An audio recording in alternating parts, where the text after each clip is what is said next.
దేవుని పరిశుద్ధ నామానికి స్తోత్రం కలుగునుగాక. యెహోషువ గ్రంథము 7వ అధ్యాయము 10వ వచనం నుండి 15వ వచనం వరకు. 10వ వచన ప్రారంభం. యెహోవా యెహోషువతో ఇట్లనెను, లెమ్ము, నీవెల ఇక్కడ ముఖము నేల మోపుకొందువు. ఇజ్రాయేలులు పాపం చేసి ఉన్నారు. నేను వారితో చేసిన నిబంధనను వారు మీరి ఉన్నారు. శపితమైన దాని కొంత తీసుకొని దొంగిలి బొంకి తమ సామానులో దాన్ని ఉంచుకొని ఉన్నారు. కాబట్టి ఇజ్రాయేలులు శాపగ్రస్తులై తమ శత్రువుల ఎదుట నిలువలేక తమ శత్రువుల ఎదుట వెనుకకు తిరిగిరి.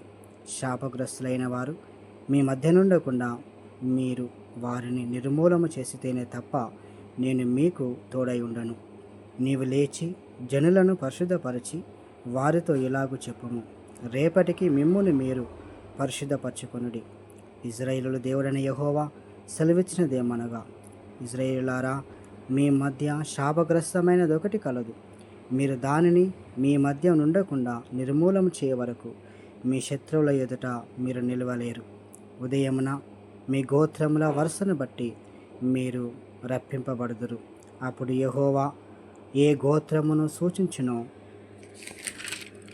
అది వంశముల వరుస ప్రకారము దగ్గరికి రావలెను. యెహోవా సూచించు వంశము కుటుంబముల ప్రకారము దగ్గరకు రావలెను. యెహోవా సూచించు కుటుంబము పురుషుల వరుస ప్రకారము దగ్గరకు రావలెను.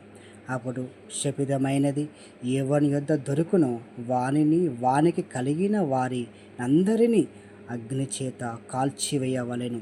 ఏలైనగా వాడు యెహోవా నిబంధనను మీరి ఇజ్రాయేలీయులలో దుష్కారము చేసినవాడు అనెను.